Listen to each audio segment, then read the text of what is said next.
sitting here at the Beat Epic Lab with our master formulator, Chase. A lot of questions get asked to us all the time about, are we legit? Is our science legit? Today we're going to talk a little bit about, is our licensing legit? Like, what do we do to make sure that we're legal, that we're doing things correctly, efficacy, all that's involved. So I'll throw that out to you. Perfect. We can talk about that. Yeah, so we're really fortunate here to be established in our labs here in the United States. And in the United States, we have the FDA that governs over this. So, we are in the dietary supplement category. So it's not food, it's not pharmaceutical, it's dietary supplements. So it's got a very specific set of parameters that apply to how we have to do absolutely everything involved in ensuring the ingredients coming in are all up to spec and the finished good going out is up to spec. And to do so, we have to step one, get registered with the FDA. Right? So we tell the FDA who we are, what we're doing, and they review everything and they'll issue us an FDA registration number. So that's our ID number for the facility. And when we are registered, that means that we go on the inspection cycle for the FDA. So the FDA is nationwide. And so we have national agents that will come around and just randomly drop it. There's no scheduling, there's no heads up that they're coming. They just show up. So these surprise visits, right? Surprise visits. Just to make sure we're doing things right? Yep. And they're very, very thorough.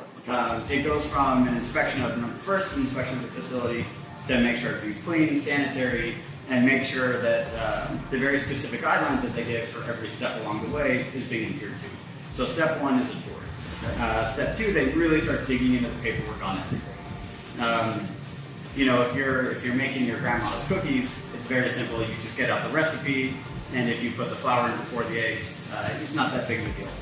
With the FDA, everything being documented and done in a very specific order is a big deal. So how's it gone so far? Any infractions, or are we? Yeah, so an inspector's job is to find things, right? And improve on things. So of course, there's always going to be a list of small improvements that aren't done perfectly right. And there will always be. Yeah, you probably won't ever see an inspection where there's not at least a few to-do items at the end. And then you got to circle back and say, these are the things that we've done to make this perfectly by the guidelines. And the guidelines are ever evolving. Right. So they're not stagnant. So what's perfect today might not be perfect next year. But the good news is that today, you're up and running. Yeah. You're using great products.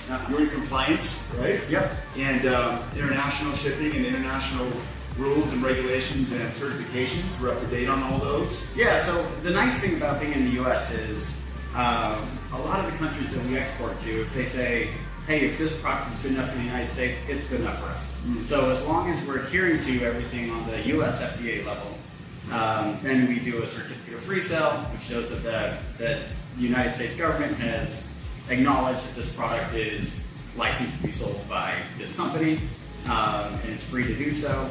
And we don't have to go through big hoops with every country to export to. Because there's a lot of countries that people can really benefit from these products. And the nice thing about being in the U.S. is it really speeds that process up, because the U.S. is so strict and so rigid with making sure things are done exactly right. So we've got the federal level with the FDA, but then we also get the state level. So the state level inspectors, they come around more often than the federal level inspectors. And so state level, same thing, they just drop in. No incentive on that. They just show up and say, by law, you have to make time for us. And so we say, great, happy to have you here, and start with a tour. So a tour of the facilities go through the same process as with the FDA. The paperwork side's not as intense, but the physical side is more involved. So they both kind of have their really areas they focus on with laser beams to make sure everything is done. So you've got state regulation, you've got federal regulation, but in the end, it just ensures that all of our brand partners are getting a quality product. Exactly. Yep, it's all about consumer safety. Making sure that when people take the product, they get the benefits they want out of the product. They're not being overly hyped. They're not being overly, sold something that doesn't live up to the claims. And it's great. It's a lot of hoops to jump through, but at the end of the day, delivering good, high-quality product to a consumer is what it's all about. We couldn't have said it better, guys. Brand partners, that's why we have our manufacturers. You heard it right from Chase. Top quality, Thanks, Kate, so much. Yeah, my Appreciate pleasure. working with you. Yeah, Looking forward to seeing you. Okay.